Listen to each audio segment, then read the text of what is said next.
All right, welcome. Today we're diving into a profoundly unsettling text, the Symphony of Collective Malice. And our goal here isn't just to point fingers at the villains, but to really get under the hood, to dissect the very architecture of cruelty it describes, to understand the cold, systemic logic that makes the whole thing possible. So, right out of the gate, the text hits us with this chilling declaration from a character we only know as the Lord. We manufacture reality out of nightmares. Now, this isn't just someone saying, I'm evil. No, this is a claim to the power of reality construction itself, a theme that's going to echo through our entire analysis today. Okay, so that naturally brings us to the big question for our whole explainer. What is the architecture of this nightmare? We're not just telling up bad deeds. We're asking, what's the framework? What are the pillars and foundations that are holding this entire nightmarish reality up? Our first section starts with this really fascinating paradox, and it comes from a character called the Little Evil Bat. It's this idea of an evil that, when you first look at it, seems completely unnecessary, almost, redundant. So, in this quote, the bat is basically having an existential crisis. Its whole job is to whisper malevolent ideas to people, but what's the point if those people are already inclined to do evil anyway? It raises a really profound question about that line between external influence and someone's own inherent will. And this is where the text introduces a key term for us: superfluous malice. Think about it. This is an evil whose role isn't to create cruelty, but to affirm it, to formalize a malice that's already sitting there. As the bat itself wonders, its role is less of a catalyst and more of a mascot. And here's the twist. Here's how the text solves the bat's paradox. Those little whispers, they seem so pointless, right? But they become absolutely terrifyingly powerful because they're backed by the whole apparatus of entire damned states. And that's the insidious genius of this system, isn't it? Its superfluousness is the point. It normalizes malice by giving it that official, state-sanctioned echo.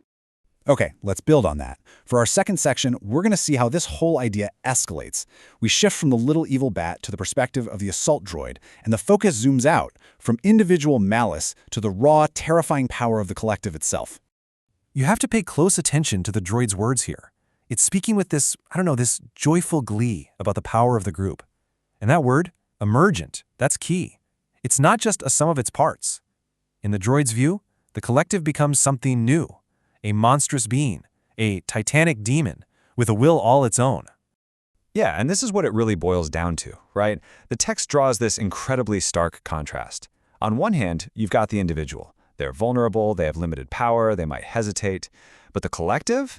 Oh, that's a whole different animal. It's framed as an infernal limb of the state, capable of acting with total impunity, shielded from any consequences that would crush a single person. And this is maybe the most chilling part of the droid's argument.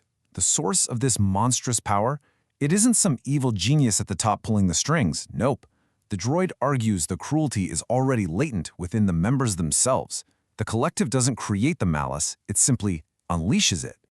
Okay, so we have this system of emergent collective evil. But how does it keep going? How is it maintained? Well, the Lord returns to lay out the nuts and bolts for us, and that brings us to our third section, the absolutely horrifying political economy of pain. What the Lord describes is it's a shockingly clear four-step recipe for optimizing cruelty. First, you put up a public shield. You look like you care, but that's just cover for step 2, the hidden sword, using institutional power to inflict pain. Then, step 3, you make cruelty into currency. You are literally compensated and promoted for it. And finally, step 4, this whole process satisfies the latent sadistic pleasure of the people inside the system. It's a perfect closed loop. And this quote, wow, this is just a masterclass in the text's brand of brutal cynicism. The Lord just says it outright, doesn't he? The shield of public image is never there to protect the vulnerable, it's there to conceal the aggressor. Language itself is weaponized to hide the institution's true predatory function. So, if you're trapped inside this perfectly oiled machine of cruelty, what does that actually feel like? For our fourth section, that's what we're looking at. We turn to the character Adventurer 3, who gives us a view from the inside, and it's just a perspective of profound existential dread. This line right here, it cuts right to the heart of the psychological damage this system does. It's not just about suffering in the present, it's about the complete destruction of the future. The inability to even conceive of a different reality, to animate a future, as the text so perfectly puts it. And that leaves the character in this impossible existential trap. The choice isn't between, good and bad, or even suffering and relief. No, it's a choice between two equally unbearable states: the slow, active decay of an incessant rot, or the terrifying nothingness of an eternal void. There is no escape, only stasis. And that feeling, that sense of being completely and utterly stuck, brings us to our fifth and final section. This is the text's devastating conclusion about the nature of this system, an idea we're calling the conductorless orchestra. So the assault droid comes back one last time with this final, chilling insight. The system is autonomous. And this symphony metaphor is just perfect. You can kill the conductor, the visible leader, but the performance doesn't stop.